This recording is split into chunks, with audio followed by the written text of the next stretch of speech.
आज लेक्चर 3 है हमारे मेजरमेंट का, जिसके अंदर मैं आप लोग को इंटरनेशनल सिस्टम यानी सिस्टम है इंटरनेशनल, ऐसा कुछ आप लोग पढ़े होंगे, ऐसा यूनिट, उसके बारे में आज हम लोग पढ़ेंगे।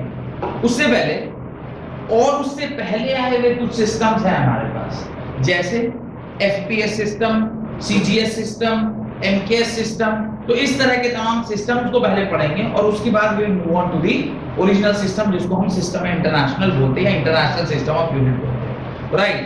The international system of unit, सब हेडिंग डालिए, the international system of unit. उसके नीचे आप लिखें a system of unit is a complete set of unit. A system of unit is a complete set of unit,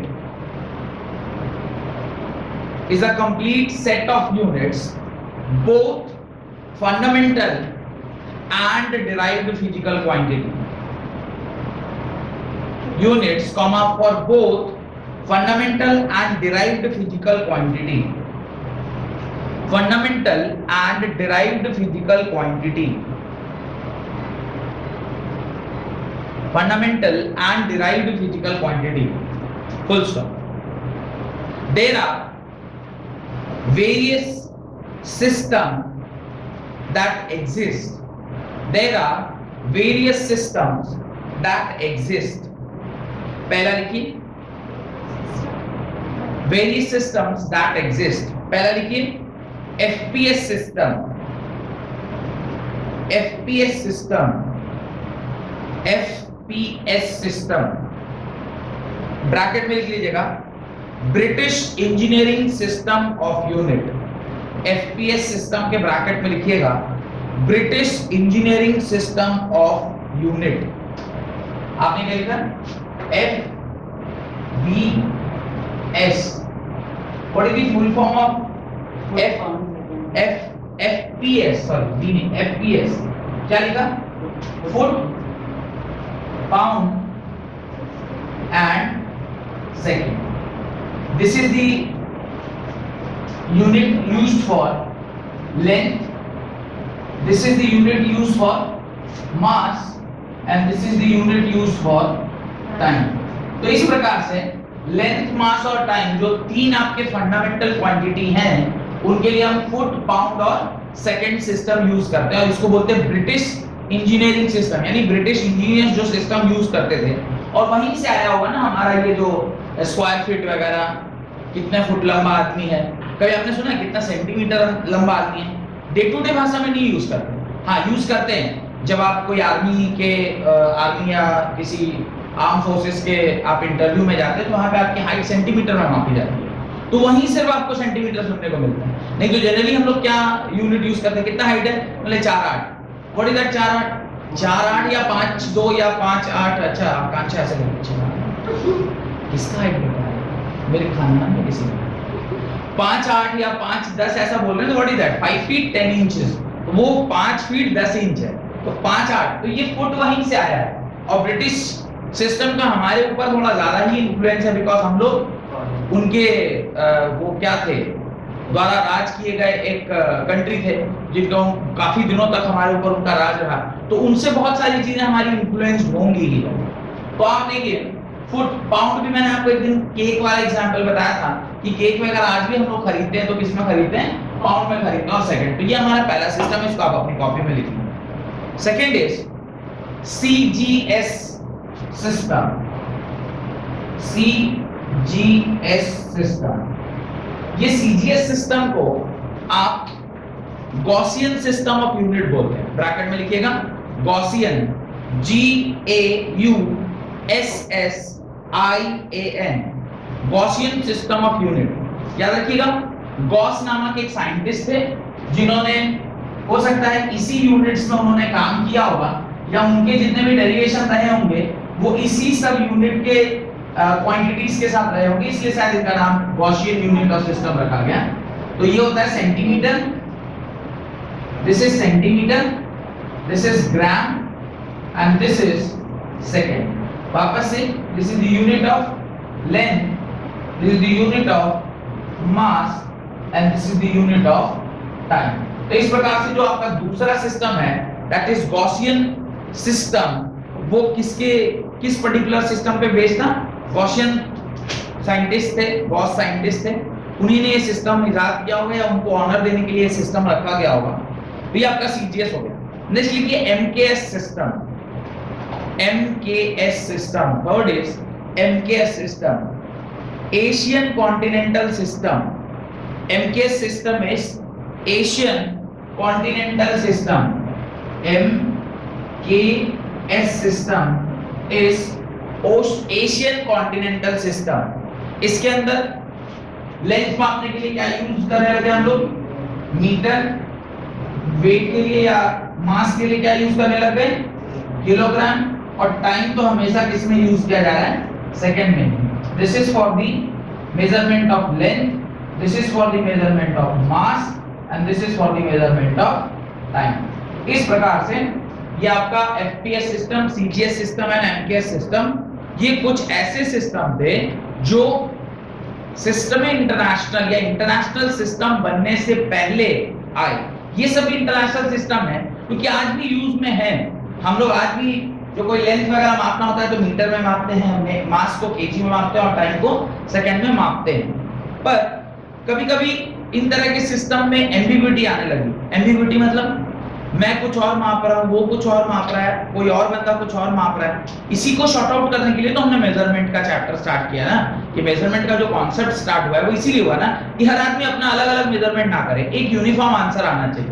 तो इसको लेके आप फिजिक्स के जो बड़े-बड़े ज्ञानी आदमी हैं, उन्होंने एक सिस्टम इंटरनेशनल इजाद किया, राइट? सिस्टम इंटरनेशनल या SI unit, system international, SYSTEME, system international, INTERNATIONALE, system international, D, सिर्फ D, UNITES, units, system international D units. और ये 1971 में लिखना स्टार्ट करिए इसके अंदर, the system of unit which is accepted internationally, the system of unit which is accepted internationally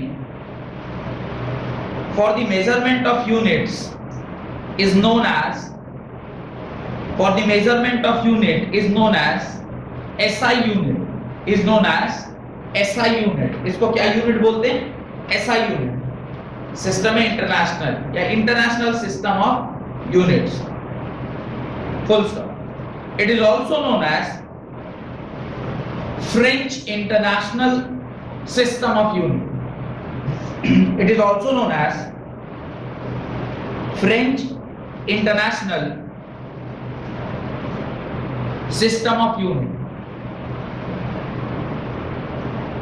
तो ये जैसे ही ना आप वहां देख पा रहे हैं सिस्टम में वर्ड यूज, एक्स्ट्रा ई आ गया, इंटरनेशनल,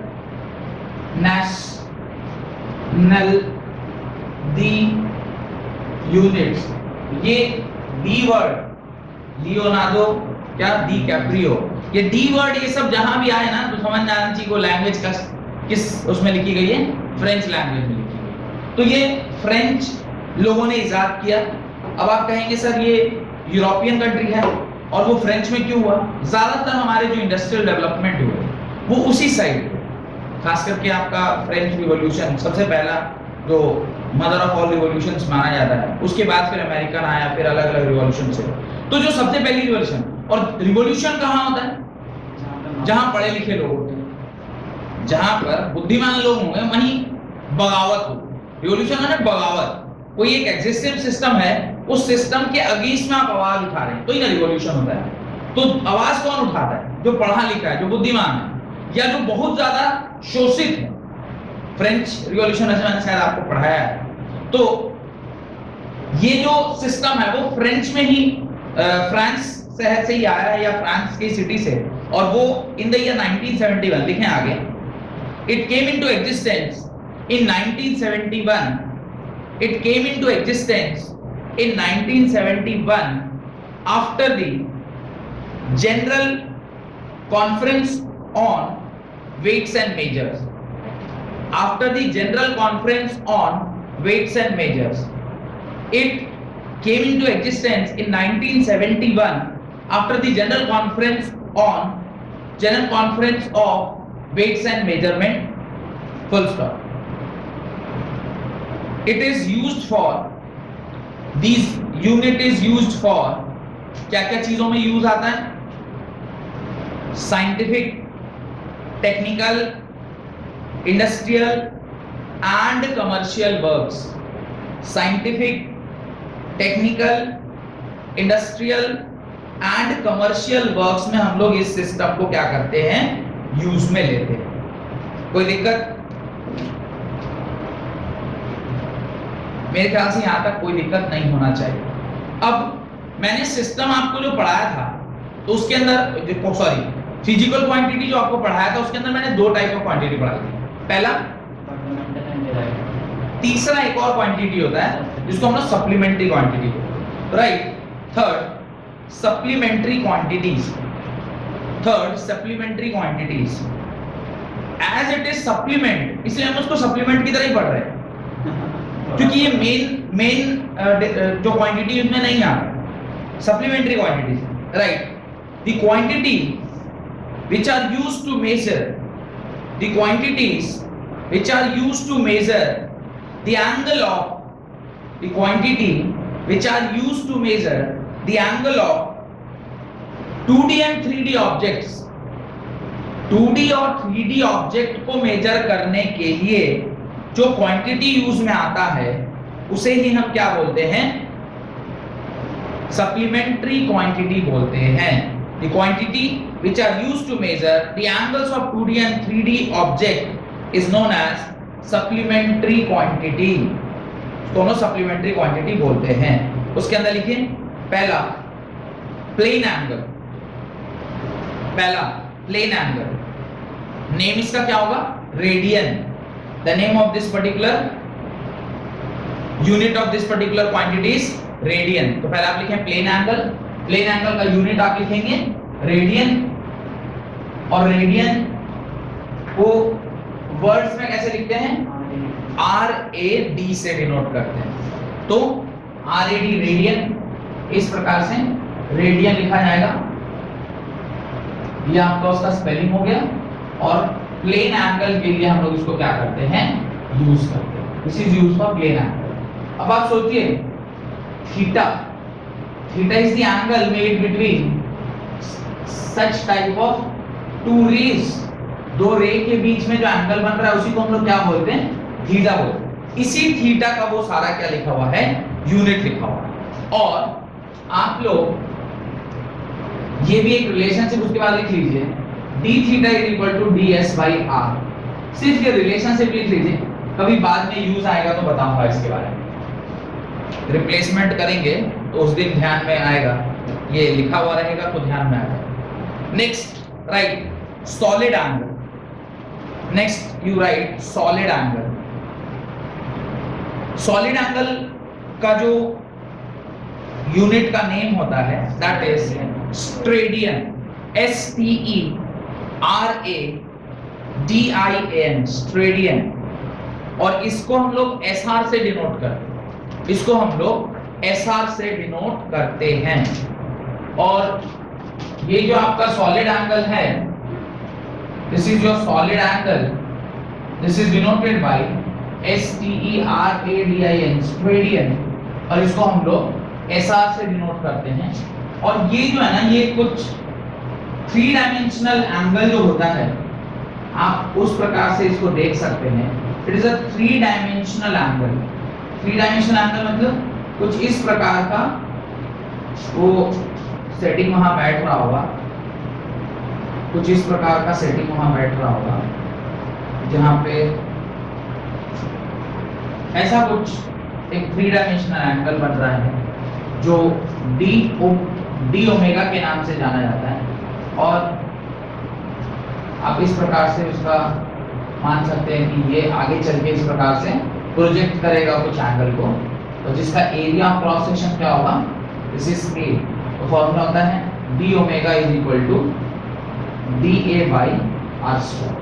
लिख लीजिए, D omega is equal to D A change in area by R square. Done? यहां तक कोई डाउट नहीं? वो टेबल जो मैंने आपको लिखवाया था, जिसको आपने उस दिन पूरा नहीं किया था, आप उसको पूरा करें। 3 कॉलम आपने बनाया होगा, ऐसा मैंने कहा था 3 कॉलम बनाने के लिए, घर से कहा था करके आने, लेकिन नहीं किया आपने, कोई बात नहीं। तो आप वो टेबल में पहले कॉलम में क्वांटिटीज तो मैंने लिखवा ही दिया था, दूसरे कॉलम में आपको यूनिट लिखना और तीसरे कॉलम में आपको सिंबल लिखना। तो पहला देखिए मैंने कुछ क्या लिखा है, फोर्स लिखा है। फोर्स का यूनिट होता है न्यूटन, लिखते चलिए। फोर्स का यूनिट होता है न्यूटन, सिंबल होता है कैपिटल एन। फोर्स का यूनिट होता है न्यूटन, सिंबल होता है कैपिटल एन। दूसरा बताइए क्या है? प्रेशर का होता है Pascal, P A S C A L, Pascal. Pascal को हम लोग कैपिटल पी स्मॉल ए से डिनोट करते हैं, कैपिटल पी स्मॉल ए, उसका जो सिंबल है वो capital P small A. Next, stress, energy, energy joule, joule का होता है कैपिटल जे। और एक आध लिख लीजिए अगर जगह है वहां पे, प्रेशर जो होता है उसी का स्ट्रेस भी होता है। प्रेशर और स्ट्रेस दोनों सेम ही है, मतलब दोनों का सिंबल भी सेम है और डायमेंशन भी सेम, मतलब सब कुछ सेम है। अगर लिखवाएं स्ट्रेस तो स्ट्रेस को कंप्लीट कर लीजिएगा। स्ट्रेस का होता है पास्कल और पीए। कहीं फ्रीक्वेंसी लिखवाएं तो फ्रीक्वेंसी चेक करके, नहीं तो नहीं लिखवाएं तो लिख लीजिए फ्रीक्वेंसी। फ्रीक्वेंसी का होता है hertz, H E R T Z. Frequency का होता है hertz, H E R T Z, hertz, और इसको एच जेड से डिनोट करते हैं। नेक्स्ट, वर्क लिखवाएं, वर्क का लिखिए जूल और उसको भी जे से, पावर लिखवा दें। पहले वर्क लिखिए, फिर हीट देखिए, हीट लिखवाएं यहाँ पे, हाँ क्वांटिटी ऑफ हीट उसका लिखिए सेम जूल, और जूल का कैपिटल जे। फिर देखिए आपको कहीं पे काइनेटिक एनर्जी या पोटेंशियल एनर्जी लिखवाएं, दोनों का जूल, कैपिटल जे। पावर का लिखिए वॉट, पावर अगर कहीं लिखवाएं तो लिखिए what, W A T T what, उसका कैपिटल डब्ल्यू। और बताइए क्या लिखवाएं? रेजिस्टेंस, रेजिस्टेंस तो निकालना पड़ेगा नहीं? हाँ ठीक है, उसका डायमेंशन तो आप लोग नहीं निकाल, मैंने सॉरी यूनिट आप लोग डिराइव नहीं किए, सीधे ओम तो चूंकि आपको याद है इसलिए बोल रहे हैं। ठीक है चलिए लिखिए ओम, ओ एच एम, ओम। और उसको ओम का सिंबल कैसे होता है, अभी थोड़ी देर पहले ही बनाया था मैंने, ये देखिए कि ओम का सिंबल यूं होता है। तो ये लिख लीजिए रेजिस्टेंस का ओम। और बोलिए surface tension, surface tension also thrust per unit area, thrust per unit area, that is Newton पर मीटर स्क्वायर, न्यूटन पर मीटर स्क्वायर। और बोलिए potential, volt denoted by capital V, volt denoted by capital V। और बोलिए खत्म। Torque नहीं लिखवा है, टॉर्क, टॉर्क एक और लिख लीजिए, न्यूटन मीटर। टॉर्क का होता है न्यूटन मीटर, टॉर्क का यूनिट होता है न्यूटन मीटर। ठीक है, यहां तक अगर आपने लिख लिया है तो आगे लिखें, rules for writing SI unit, rules for writing SI unit. क्या क्या नियम हम लोग यूज करते हैं एसआई यूनिट को लिखने के लिए? अभी कुछ नियम तो अभी हम लोगों ने भी पालन किया। मैंने आपसे कहा जूल कैपिटल जे लिखिए, मैंने जब कहा न्यूटन मैंने कहा कैपिटल एन लिखिए, लेकिन जब हर्ज कहा तो कहा कैपिटल एच छोटा जेड लिखिए। या ये जो कुछ तो नियम के तहत ये गवर्न हो रहा होगा, उन नियमों को हमें लिखना चाहिए, right. Rules for writing SI unit. पहला, smaller letter are used for symbols of unit. Generally हम लोग क्या यूनिट यूज करते हैं? Smaller letter. स्मॉलर लेटर मतलब जैसे यहाँ पे रेडियन लिखा, तीनों स्मॉल, ये भी दोनों स्मॉल, या मीटर लिखते हैं स्मॉल लिखते हैं, सेंटीमीटर लिखते हैं स्मॉल लिखते हैं। जनरली हम लोग कौन सा लेटर यूज करते हैं? Small letter. लिखिए smaller letter are used for symbols of unit, first point. Second, symbols are not followed by full stop.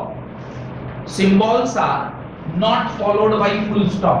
आप मीटर के बाद फुल स्टॉप नहीं लगाते, सेंटीमीटर के बाद फुल स्टॉप नहीं लगाते, ये आप नहीं यूज करते। आप सेंटीमीटर के बाद फुल स्टॉप नहीं लगाते, सेंटीमीटर के बाद फुल स्टॉप नहीं लगाते। तो symbols are not followed by full stop, आप सिंबल के बाद फुल स्टॉप नहीं लगाते। Third, the initial letter of a symbol is capital.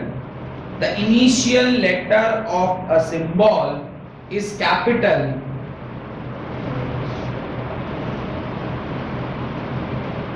only when the unit is named after a scientist. The initial letter of a symbol is capital only when the unit is named after a scientist. किसी scientist के नाम का अगर वो unit है तो भी हम उसका जो सिंबल है उसको कैपिटल में लिखते हैं। ये मैंने आपसे पहले भी कहा हो, न्यूटन कैपिटल एन से लिखते हैं, ठीक है, वॉट कैपिटल डब्ल्यू से लिखते हैं, जो भी जूल कैपिटल जे से, जो भी साइंटिस्ट का नाम है उसको जब यूनिट बनाते हैं तो उसको कैपिटल लेटर से denote. Next, the full name of a unit, the full name of a unit always begin with small letter. The full name of a unit always begin with small letter। यानी यहाँ पे एक छोटी सी गलती मेरे से भी हुई है, नहीं ये गलत हो गया ना, नेम अगर लिखना है तो उसको भी हमें क्या लिखना चाहिए, स्मॉल से ही लिखना चाहिए।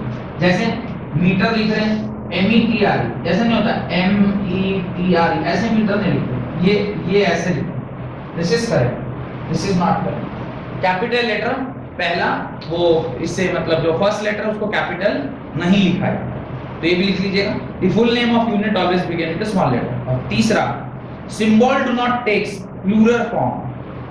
Symbol do not takes plural form। मतलब ऐसे कहीं लिखा है 1 मीटर, और अगर यहाँ एक की जगह पर 5 लिखा हो तो आप ऐसा लिखेंगे 5 MTS, S नहीं लगता, मीटर्स नहीं लगता, यानी 5 मीटर होगा तो भी मीटर ही होगा, 5 मीटर्स नहीं हो जाएगा, 5 केजीज नहीं होगा, 1 केजी तो 5 भी केजी ही, यानी कि 5 केजीज ऑफ एप्पल लेके आए, समझ आ रहा है? वो यूनिट कभी भी प्लूरल नहीं होता। तो ये कुल मिला के 4 या 5 आपके वो थे, क्या बोलते हैं उसको, रूल्स थे, जो ऐसा यूनिट लिखने के वक्त आपको ध्यान आना चाहिए, ठीक है। नेक्स्ट हेडिंग डालें, advantage of SI unit over other system of unit। Advantage of other unit over the, advantage of SI unit over the other system of unit। Advantage of SI unit over other system of unit। पहला SI unit is a coherent system of unit। SI unit is a coherent system of unit। इसका coherent का मतलब क्या है, what do you mean by coherent?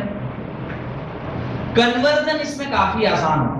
Conversion मतलब आप एक unit से किसी दूसरे यूनिट में जाना चाहते हैं, बड़ी आसानी से आप स्विच कर सकते हैं। जैसे 1 centimetre is equal to how much metre, ये निकालने के लिए आपको एक सिंपल सा रूल पता है, या आप 1 metre is equal to how much kilometre, या 1 kilometre is equal to how much metre, आसानी से आप कन्वर्ट कर सकते हैं, इसको एक यूनिट से दूसरे यूनिट में जा सकते हैं।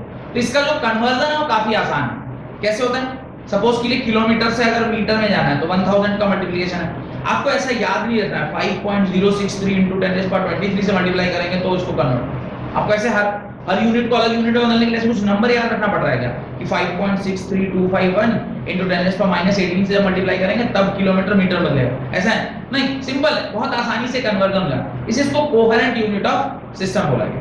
सेकंड, नहीं अगर नहीं समझना लिख लीजिए, convenient in conversion of units, bracket में लिख लीजिए, convenient in conversion of units, easily multiply किया जा सकता है, इजीली डिवाइड किया जा सकता है, ये सब इसके वो हैं, क्या बोलते हैं, इसके एडवांटेजेस हैं जिसके से आप ऐसा यूनिट को यूज कर रहे हैं। Second, it is a rational system of unit, it is a rational system of unit. It is a rational system of unit. Suppose करिए आपने अभी इतना सारा टेबल बनाया है, उन टेबल्स में जहां जहां एनर्जी वर्ड थी सबके लिए जूल ही था। देखिए आपने एनर्जी लिखा 2 जूल, हीट लिखा 2 जूल, वर्क लिखा 2 जूल, पोटेंशियल एनर्जी लिखा 2 जूल, काइनेटिक एनर्जी लिखा 2 जूल।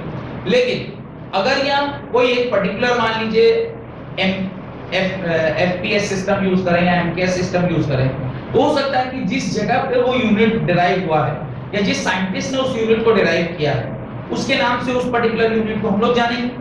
तो उस तरीके से तो जितने एक ही क्वांटिटी है लेकिन उसके 10 यूनिट हो जाएंगे, पर सिस्टम इंटरनेशनल कहता है नहीं, अगर वो फिजिकल क्वांटिटी सेम है, if it is energy only, then you have to write in same particular unit. अगर वो कोई एक और एग्जांपल लेते हैं, अगर सपोज करिए कोई लेंथ का यूनिट है, तो वो लेंथ है तो वो सारा का सारा मीटर ही होगा, चाहे तुम कुछ भी नापो पर लिखोगे उसको मीटर के टर्म्स में।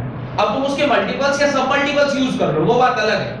हम लोग यूज करते हैं ना, एक एटम का रेडियस कितना होता है 10 रेज़ टू द पावर -10 के ऑर्डर का, और एक न्यूक्लियस का ऑर्डर कितना होता है 10 रेज़ का -15 के ऑर्डर का। पर ये 10 रेज़ का -10 या 10 रेज़ का -15 क्या है, मीटर है। तो यू आर यूजिंग दी सब मल्टीपल्स ऑफ मीटर, मीटर का सब मल्टीपल 10 रेज़ का -10, 10 रेज़ का -12, 10 रेज़ का -13, ये सब मल्टीपल्स है। आप कोई लेंथ माप रहे हैं, ये सपोज करो सेंटीमीटर माप रहे हैं, अब उसके लिखें 10 रेज़ का -2, 10 रेज़ का -2 लिख रहे हैं, मिलीमीटर है 10 रेज़ का -3। अल्टीमेटली आप किसके टर्म्स में लिख रहे हैं, मीटर के टर्म्स में लिख रहे हैं। यूनिट एक ही है, आप उसके मल्टीपल्स या सब मल्टीपल्स यूज करते हैं। मेगा मेगा मेगा मतलब 10 रेज़ का 6, किलो मींस 10 रेज़ का 3। तो यार मल्टीपल्स यूज कर रहे हैं या सब मल्टीपल्स यूज कर रहे हैं, तो ये भी इसकी एक खास बात है। Next, SI is a matrix system. SI is a matrix system, that is it can be represented, that is it can be represented in the form of, that is it can be represented in the form of A into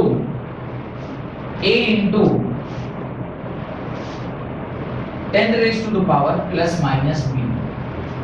जो मैं आपसे कह रहा कि multiples या सब multiples में आप इसको लिख सकते हैं, ये इसको मैट्रिक्स सिस्टम। मैट्रिक्स सिस्टम मतलब you can write it in the form of either multiples और सब मल्टीपल्स। अब इसमें मान लीजिए मेरे को रेडियस ऑफ एटम लिखना है, रेडियस ऑफ एटम लिखना है, तो आप क्या लिखोगे 5 into 10 raised power -10 मीटर। आपको रेडियस ऑफ एटम की जगह पर आपको रेडियस ऑफ अर्थ लिखना है। क्या लिखना है, रेडियस ऑफ अर्थ।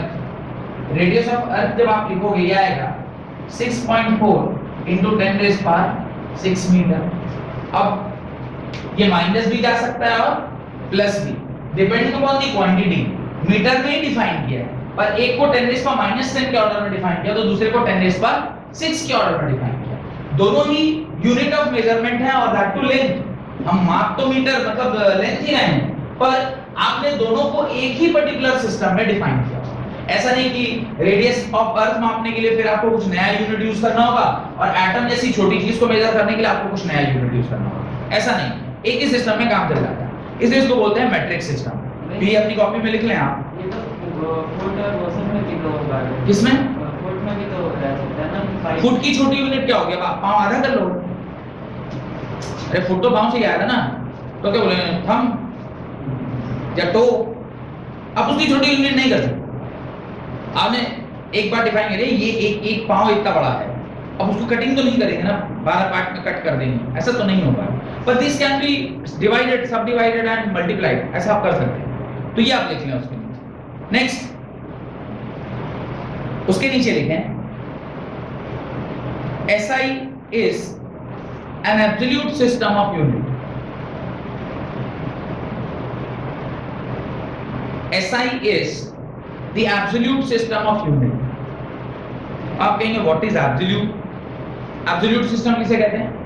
जिसमें G का इंफ्लुएंस ना, G का इंफ्लुएंस मतलब ग्रेविटी का इंफ्लुएंस ना, ऐसा सिस्टम जो ग्रेविटी के इंफ्लुएंस के बाहर है।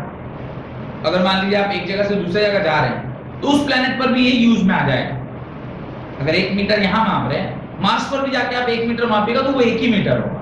तो ऐसा नहीं कि वहां गए तो वहां की ग्रेविटी से वो इन्फ्लुएंस हो गया और अब 1 मीटर आधा मीटर का हो गया, ऐसा नहीं है। इसलिए उसको बोल रहे हैं it is an absolute system. उसके अंदर लिख लीजिए it does not use gravitational unit, it does not use gravitational unit, ये ग्रेविटेशनल यूनिट को यूज नहीं करता है। अब कौन सा यूनिट है जो अब जैसे फोर्स है वो तो डिराइव्ड यूनिट है, डिराइव्ड यूनिट है तो वो तो ग्रेविटी के ऊपर डिपेंड कर रहा है। आपका वेट है वो ग्रेविटी के ऊपर डिपेंड कर रहा है। पर जो फंडामेंटल यूनिट्स है जनरली वो कोई भी आप उठा के देख लीजिए, एक भी ऐसा नहीं है जो आपको ग्रेविटी से इन्फ्लुएंस हो। हेडिंग डालें abbreviation in powers of 10, abbreviation in powers of 10, abbreviations in powers of 10। अभी लोग एक्चुअली कुछ पढ़ नहीं रहे हैं, अभी सिर्फ ज्ञान हासिल कर रहे हैं in order to read for next 2 years. ये सब क्या है, सब छोटी छोटी चीजें हैं जो आपको छोटे छोटे टॉपिक्स के टर्म में लिखवा रहा है। लेकिन उसके बाद एक टेबल बना रहा है जिसके अंदर 3 कॉलम होगा। पहले में लिखेंगे मल्टीपल्स, दूसरे में लिखेंगे प्रीफिक्स, तीसरे में लिखेंगे सिंबल। पहले में लिखेंगे मल्टीपल्स, दूसरे में लिखेंगे प्रीफिक्स और तीसरे में लिखेंगे सिंबल। लिखिए 10 raise to the power 1, multiples में लिखिए 10 रेज़ टू द पावर 1। इसके लिए यूज करते हैं डेका, DECA, डेका, छोटा डी। जो अभी आपने लिखा ना कि कोई भी यूनिट का नाम हमेशा स्मॉल से स्टार्ट होता है, डेका। और सिंबल यूज करते हैं DA, छोटा डी छोटा a, डा। फ्रेंड को आज डा बोला जाता है, नो, हाय डा, you all don't use this डा वर्ड। मैंने मुझे कैसे पता चल गया, आप लोग ज्यादा अपडेटेड कैसे हो गया। ओहो हाँ वही मैं बोलूं कौन से ग्रुप में ये सब आ रहा है, वो मणिपाल वाले ग्रुप में आ रहा है ये सब। हाय डा, डा means they call friend as डा, नो एनीवे पता नहीं होगा बोल तो कुछ। 10 raise power 2, 10 raise power 2 hecto, 10 raise to the power 2 is hecto. Small h से डिनोट करते हैं hecto, HECTO, hecto, small h से डिनोट करते हैं। 10 raise power 3 kilo, small k ILO, kilo. इसको भी कैसे डिनोट करते हैं, सिर्फ स्मॉल k से डिनोट करते हैं। नेक्स्ट, इसलिए आप देखे होंगे कभी कभी जो वॉट आप देखते होंगे ऐसे लिखो 33 kVA लिखा है, ये k छोटा है, किलोवाट एम्पेयर के लिए ट्रांसफार्मर आप देखने को मिलता है। ये 33 क्या है, ये सॉरी जो स्मॉल k है वो क्या है, that small k is kilo, 10 raise power 3 लिखा हुआ। Next 10 raise power 6 mega, mega नहीं मेगा, MEGA, मेगा। और उसको आप कैसे लिखेंगे, you will write it capital M, this is written as capital M. Next 10 raised power 9 giga, 10 raised to the power 9 giga, giga is written as capital G, ठीक है। नहीं, पर ये सिर्फ 1 लेटर यूज कर रहे हैं, फर्स्ट लेटर। हो सकता है कि कुछ कन्वेंशन बनाया गया हो जिसके तहत आपको मल्टीपल्स के जो हायर यूनिट है वो सारे कैसे लिखे गए, कैपिटल में लिखे गए।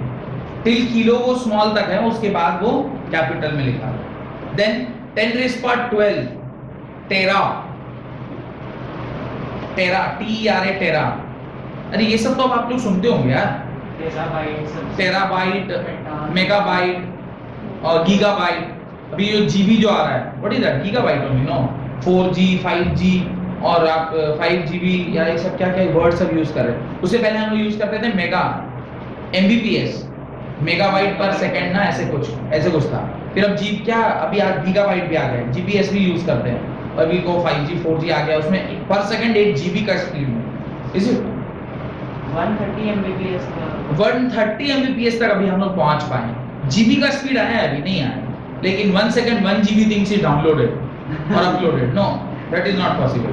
पलक झपका 1 GB का डॉक्यूमेंट डाउनलोड हो गया, 1 GB का डॉक्यूमेंट अपलोड हो गया। वीडियो देखने से पहले 10 में डाउनलोड पे लगा। हाँ, तो वो अभी आया नहीं, पर ये दिन दूर नहीं है। एक 5G अगर आ जाएगा तो हो सकता है कहीं 700-800 MBPS पे चले गए। 700-800 MBPS में और क्या 300 MBPS जुड़ेगा तो 1 GB हो जाएगा। सर अभी भी कभी-कभी 350 350 तो मिल ही जाता है, लाइक रात में अगर आप अकेले यूज कर रहे हो वाईफाई, कोई नहीं यूज कर रहा है, 350 400 तक तो मैं भी देखा हूँ मिल जाता है कभी। खैर, और कुछ उसके प्लान्स भी होते हैं कि आपको ना थोड़ा अच्छा वाला प्लान लेंगे तो वहां पे आपको 720 Mbps का स्पीड मिलता भी, ठीक है। खैर, नेक्स्ट 10⁻12 लिख लिया आपने, टेरा। 10⁻15 पेटा, PETA पेटा, बेटा नहीं PETA, PETA PETA, capital P से डिनोट कर, इसको टेरा को कैपिटल T से लिख लिया ना। नेक्स्ट 10⁻18 एक्सा, एलेक्सा नहीं exa, EXA exa, EXA exa, capital E से डिनोट कर। ये आपके हो गए सारे मल्टीपल्स थे, 1 2 3 6, उसके बाद 9, देन 12, देन 15, देन 18। ये याद रखना आसान भी है क्योंकि बहुत सारी चीजें टिल टेरा तक तो आप लोग यूज कर ही रहे हैं। पेटा और एक्सा दो एक्स्ट्रा याद करना पड़ेगा। अब नीचे आइए, सब मल्टीपल्स, फिर से लिखिए सब मल्टीपल्स, 3 कॉलम वापस से बनाइए। सब मल्टीपल्स, प्रीफिक्स एंड सिंबल, सब मल्टीपल्स, प्रीफिक्स एंड सिंबल्स। तो अब सब मल्टीपल्स का भी ध्यान रखना है। 10⁻1 डेसी, 10⁻1 डेसी, DECI, छोटा d से डिनोट होता है, स्मॉल d डेसी। 10⁻2 सेंटी, वो सेंटी नहीं जो आप लोग हो जाते हैं कभी कभी, सेंटी, सेंटी मींस 10⁻2। फिर मिली 10⁻3, और ये तीनों तो आप लोग बचपन से याद करते आ रहे हैं, मिली सेंटी डेसी, ये तो बचपन से याद करते आ रहे हैं। तो मिली इज 10⁻3, और इसके लिए जो यूनिट यूज करते हैं वो छोटा है, मिली, दैट इज स्मॉल है, ठीक है। अभी कंफ्यूजन भी है, मीटर भी स्मॉल है और मिली भी स्मॉल है, तो इसलिए कई बार mm कर देते हैं। अगर वो मीटर में होगा तो उसको मिलीमीटर लिख देते हैं। मिली इज अ सफिक्स या प्रीफिक्स, और मीटर जो होगा वो उसका यूनिट होगा। नेक्स्ट 10⁻6 माइक्रो, आपने ये वर्ड सुना होगा माइक्रो सेकंड में, माइक्रो सेकंड, इस सेकंड के साथ ही जनरली यूज हो रहा है, हम लोग सुनते हैं माइक्रो, या फिर बहुत माइक्रोन से बचता हुआ निकल गया, गोली वोली के बारे में सुनता हूँ, बड़ा माइक्रो मैंने एकदम माइक्रोन से निकल के बने छूते हुए चला गया, ऐसा कुछ हुआ तो माइक्रोन से। ये डे टू डे भाषा में ऐसे माइक्रो वर्ड यही यूज होता है, right. 10⁻6 is micro and it is denoted by mu, it is noted by mu. आप इसको कैसे डिनोट करते हैं, म्यू की तरह डिनोट करते हैं। नेक्स्ट 10⁻9 नैनो, घर में कई बार लड़कियों का नाम भी रहता है, नैनो, नैनो नहीं। कल एक अजीब सा नाम एक बच्चे का सुना, दादू, दादू, दादू की दादू, दादू, तो प्यार से ऐसे बुला रहे, बच्ची का नाम था दादू। कल किसी घर गया था, वहां पे एक बच्ची का नाम था, अच्छा मैंने पूछा अच्छा नाम क्या, बोले अदिति। मैंने कहा इतना अच्छा नाम है आपके, दादू बुला रहे हैं, गलत है। घर में तो कुछ भी बुला लेते हैं, अब जैसे छोटी छोटी कुछ भी बुला सकते हैं, नहीं। त्रिचा, तीशा साहब, अरे त्रिचा किसी और लड़की, अब त्रिचा कुछ अजीब सा बोले। त्रिचा लड़की का नाम है, हमारी स्टूडेंट है त्रिचा, त्रिचा। लिखिए 10⁻9 नैनो, नैनो इज छोटा n, स्मॉल n। 10⁻10 ये बड़ा इंपॉर्टेंट है, एंगस्ट्रॉम बोलते हैं इसको।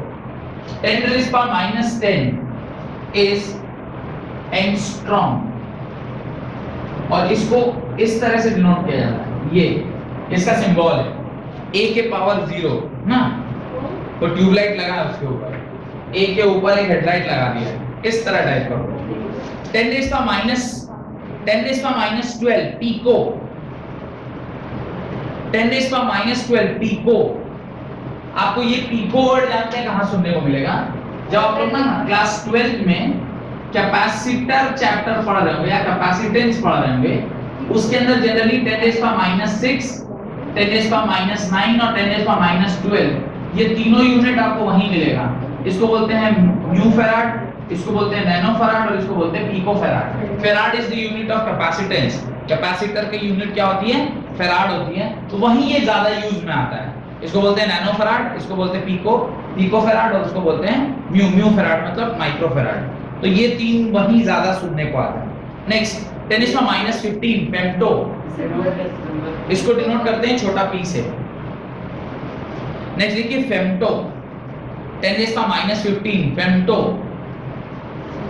छोटा f, 10⁻18 एटो, ATTO, एटो। एटो मतलब 10⁻18 और इसको डिनोट करते हैं स्मॉल a से। एटो मतलब स्मॉल a। डन। यहां तक मेरे ख्याल से कोई दिक्कत नहीं होना चाहिए।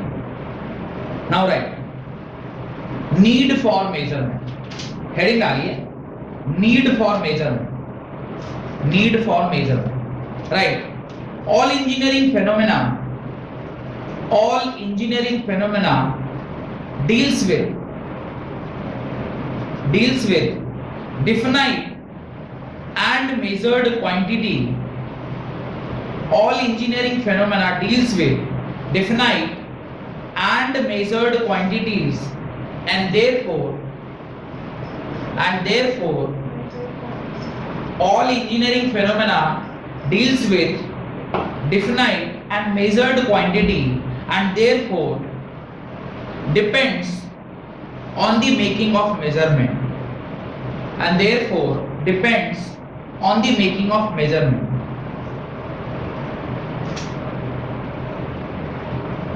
अब देखिए, जितने भी इंजीनियरिंग फेनोमेना हैं या जितने भी साइंटिफिक फेनोमेना हैं या जितने भी इंडस्ट्रियल फेनोमेना हैं, इन सारे फेनोमेना के अंदर आपको मेजरमेंट करना है। बिना मेजरमेंट के आपका काम बढ़ने वाला नहीं। अब मैं बोल रहा हूं, जब हम लोग मेजरमेंट कर रहे हैं तो उसके साथ कुछ प्रॉपर्टीज एसोसिएटेड है।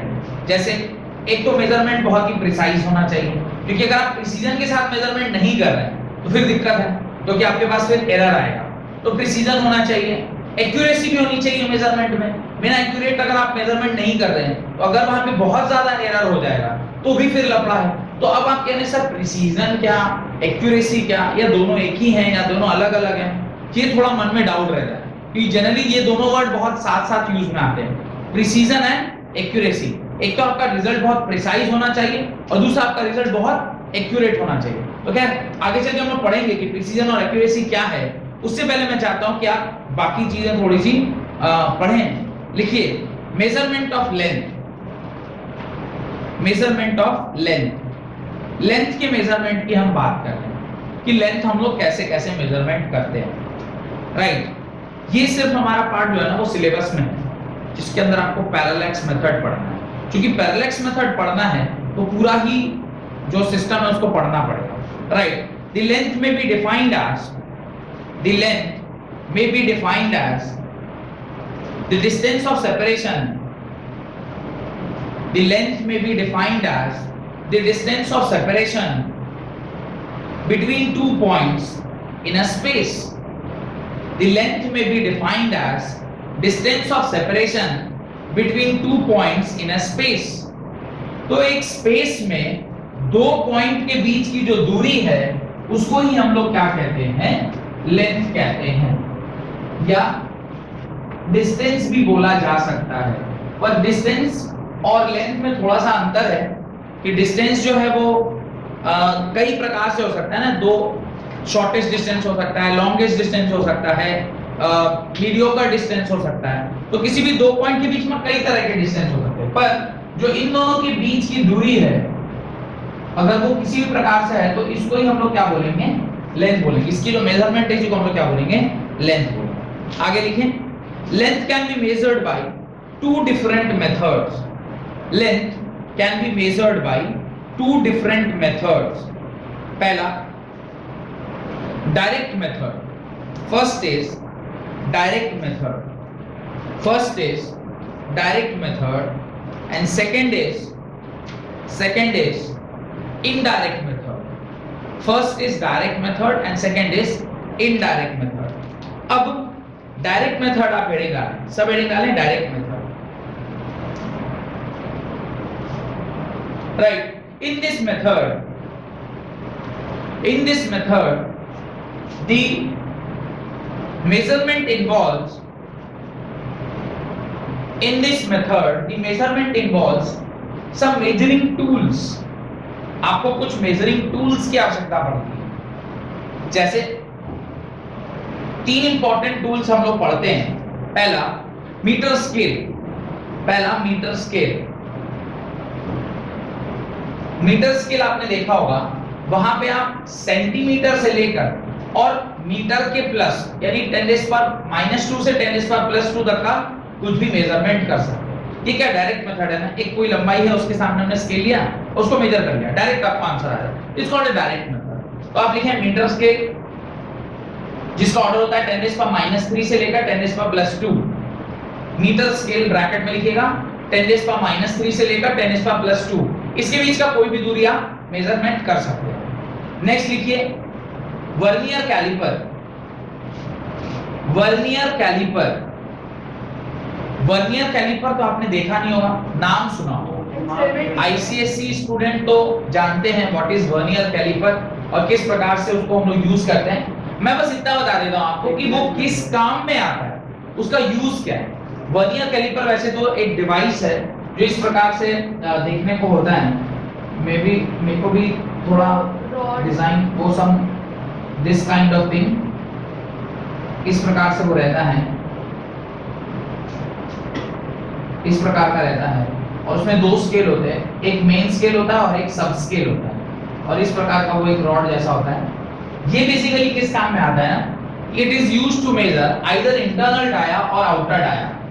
इसको इंटरनल डायमीटर या आउटर डाया यूज करने के काम में हम लोग लेते हैं। एग्जैक्ट फोटो तो नहीं बना पाऊंगा पर ये इंटरनल डायमीटर या एक्सटर्नल डायमीटर मेजरमेंट के काम। अब आप देखो ये इस तरह से अगर कुछ चूड़ी बना हुआ, ये एक्चुअली दोनों सटा हुआ है। जब आप इसको धीरे धीरे यहाँ पे जैसे आपने स्लाइडिंग देखा होगा, उसको जब ऐसे ऐसे करते हैं ना तो ये धीरे धीरे बढ़ता जाता है। ये सपोज कड़ा है, इस कड़ा का आपको इंटरनल डायमीटर मापना है, खुलेगा नहीं, किसी पास है तो नहीं जो खुल सकता है। हाँ, अब इसका मान लीजिए मुझे इंटरनल डायमीटर मापना है या इसका एक्सटर्नल डायमीटर मापना है, तो इंटरनल डायमीटर या एक्सटर्नल डायमीटर मापने के लिए जो डिवाइस यूज होता है उसको क्या बोलते हैं, वर्नियर कैलिपर।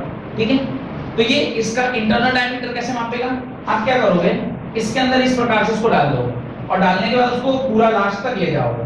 जब लास्ट तक ले जाओगे उस टाइम जो इसका रीडिंग होगा, कैसे रीड करना है फिर उसका तरीका है, there is a method to use it. पर इसको आप इन दोनों को पहले ऐसे क्लोज कर देना, फिर इसको ऐसे ले जाना, फिर धीरे धीरे आप खोलोगे तो ये क्या हो जाएगा, ऐसे करके फंस गया, जहां पर ये फंस गया टाइट हो गया वहां से आप इसको निकाल लो, यानी this is exactly the internal diameter of this particular कड़ा। वो इंटरनल डायमीटर आपको वहां से मिल जाएगा। You have to use the main scale reading as well as the sub scale reading, दोनों स्केल के रीडिंग को यूज करके आप निकाल लेते हैं। हाँ हाँ हाँ, चलिए उनको कुछ याद है क्लास 10 में देखा होगा करते हुए, तो हाँ हाँ वही मतलब किए होंगे, वो देखा लाइन वाइन कुछ मैच कर रही, लाइन लग जा रही है, लाइन मार ले रही, ऐसे कुछ ध्यान आ रहा है। तो उसमें ये भी जगह से रहेगी माँ।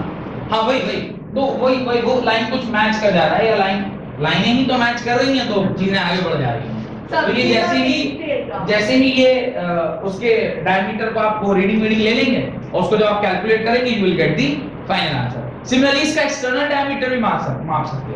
एक्सटर्नल डायमीटर माप करने के लिए उसको बीच में डाल देंगे, तो बाहर से ऐसे टैप कर लिया तो एक्सटर्नल डायमीटर निकल गया। इसमें तो ऊपर में भी एक्सटेंशन, हाँ वही वो इंटरनल और एक्सटर्नल के लिए दोनों साइड पे रहता है। इसे बोला कि ऊपर भी ऐसा करके डिजाइन बना रहता है। मैं थोड़ा ड्राइंग में बहुत ज्यादा तेज हूँ, जो आपको पहले से पता है, तो इसलिए वो नहीं बना रहा। बुक में लिखा होता तो शायद देख के बना भी लेता, खुद से तो खैर कभी नहीं होगा।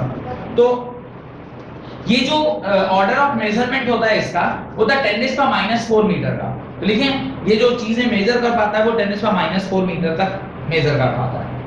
और लास्ट स्क्रू गज, लास्ट लिखिए स्क्रू SCREW, स्क्रू गज GAUGE गज, स्क्रू गज बोलते हैं उसको या स्क्रू गेज बोलते हैं कुछ लोग, गेज या कुछ गर्ल्स भी बोल रहे हैं। कुछ आईसीएसई स्टूडेंट है तो वो थोड़ा उनका प्रोनाउंसिएशन जैसा नहीं होता, प्रोनाउंसिएशन ही होता है, तो वो क्या गॉस, तो वो गॉस भी हो सकता है। खैर जो भी है, आप अगर डे टू डे लाइफ में जो यूज करते हैं उसको स्क्रू गज के ही नाम से जाना जाता है, स्क्रू गॉस बोलते हैं स्क्रू गज।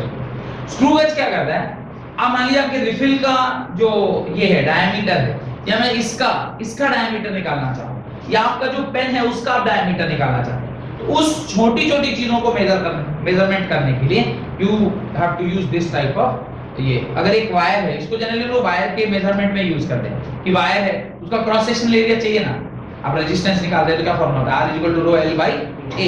तो अब उसका क्रॉस सेक्शनल एरिया A निकालना है। A कैसे निकालोगे, कैसे देखोगे, ऐसे तार डाल के, you will not do that. तो आप कैसे करेंगे, तो आप उसको स्क्रू गज डालेंगे, जैसे स्क्रू गज से करेंगे वो उसको क्या कर लेगा, दोनों साइड से ऐसे पकड़ लेगा, इसको ऐसे निकाल लीजिए तो उसका आपको डायमीटर आ गया, डायमीटर को आधा कर दिए, रेडियस निकल गया, तो आप पाई आर स्क्वायर से उसका सर्कमफ्रेंस एरिया वगैरह सब निकालते हैं। तो काफी आसान सा मेथड होता है, पर ये हम लोग को 10⁻⁻5 मीटर के ऑर्डर का चेक करता है, 10⁻⁻5 के मीटर का। तो ये कुछ 3 ऐसे मेथड थे जो डायरेक्ट मेथड थे, यानी आपने डायरेक्टली इंस्ट्रूमेंट लिया, सामान लिया, मेजर किया, मल्टीप्लाई जो भी उसका सिस्टम है किया और आपका आंसर आ गया। तो ये स्क्रू गेज और वर्नियर कैलिपर और देखिए जो स्केल है, what is that, metre scale, इसे आपने डायरेक्ट मेजरमेंट किया। सेकंड मेथड है इनडायरेक्ट मेजरमेंट या indirect method. Second is indirect method, right? The method which is used to measure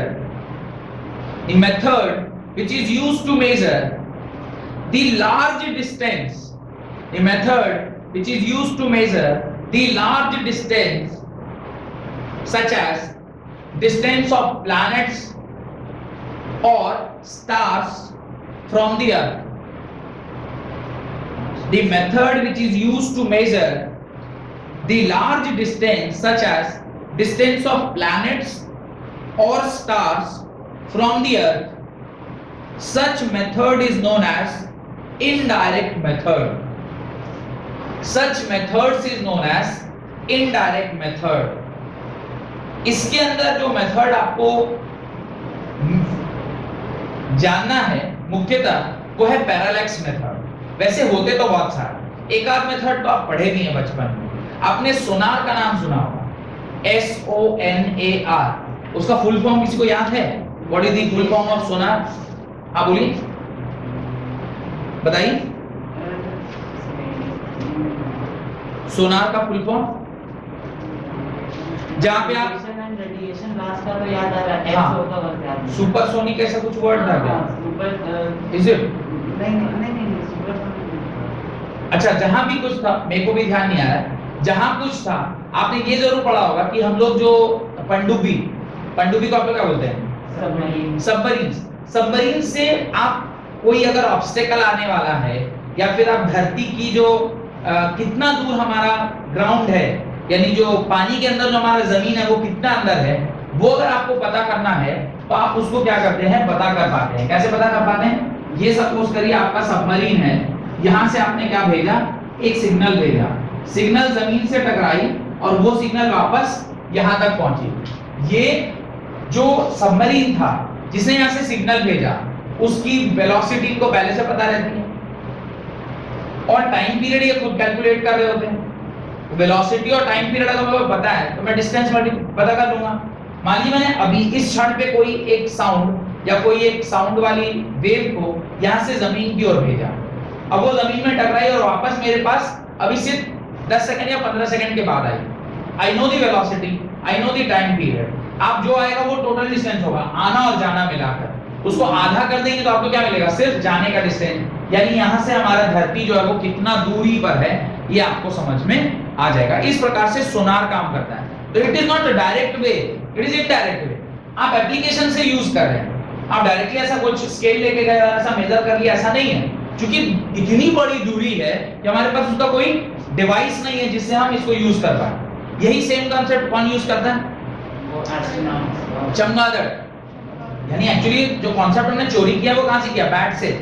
bat ही ना ये काम करता है जो अपने सिग्नल्स भेजता है दीवार से उसकी दूरी, और वो ऑटोमेटिक उसके दिमाग में कैलकुलेट हो गया और वो ऐसे होकर वो हो जाता है कि वो देख नहीं सकता। ये तो आपको पता है ना, तो देख नहीं सकता तो वो क्या करता है, वो अपने सिग्नल्स भेजता है। सिग्नल दीवार में टकराई और उसके पास आई, उसको पता चल जाता है कि कितनी दूरी पर है और वो ठीक दीवार में। आपने देखा तो जाके वो दीवार में से टकरा गया, उनको ऐसे दीवार की एकदम करीब से ऐसे यूं एकदम, वो फिल्मों में जैसे अलादीन का वो कारपेट जाता था वैसे पूरा एकदम चला, कारपेट नहीं वहां से सीधा भी ऊपर चढ़ जाता है। तो क्या डिफाइन साइंस वो अलग बात है, तो कार्टून में तो खुद भी किया जा सकता है।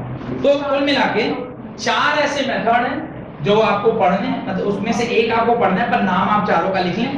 पहला है पैरालैक्स मेथड, पहला है पैरेलैक्स मेथड, दूसरा है laser method, LASER laser method, तीसरा है रडार मेथड, चौथा है सोनार मेथड। तो कुल मिला के 4 मेथड आपको पढ़ने हैं। पहला इज पैरेलैक्स, दूसरा इज लेजर, तीसरा is, third is radar and fourth is sonar. अब इसके अंदर पैरेलैक्स मेथड ही आपको पढ़ना है। सोनार का वो जो फुल फॉर्म है लिख लीजिए, मेरे को दिखाई दे दिया, लिखा हुआ है यहाँ पे, sound navigation and ranging, sound navigation and ranging. ये सोनार मेथड है जो अभी मैंने आपको समझाया। उस तरह रडार मेथड लिखिए, radio detection and ranging, radio detection and ranging. और लेजर का फुल फॉर्म लिखिए, light amplification by, light amplification by stimulated emission of radiation, light amplification by stimulated emission of radiation, stimulated, STIMULATED, stimulated emission of radiation। तो light के amplitude को बढ़ा देता है by stimulated emission of radiation, radiation के stimulate करने पे, stimulation of light करते हैं हम लोग। We can change the properties of light by some external agent, stimulation उसी को बोलते हैं। खैर, तो कुल मिलाकर ये 4 चीजें आपको जाननी चाहिए। उसमें से जो पहला है वो मेन है, that is parallax method. Parallax method क्या होता है और किस प्रकार से इसको हम लोग यूज करते हैं वो हम लोग अगली क्लास में पढ़ते हैं। ठीक है।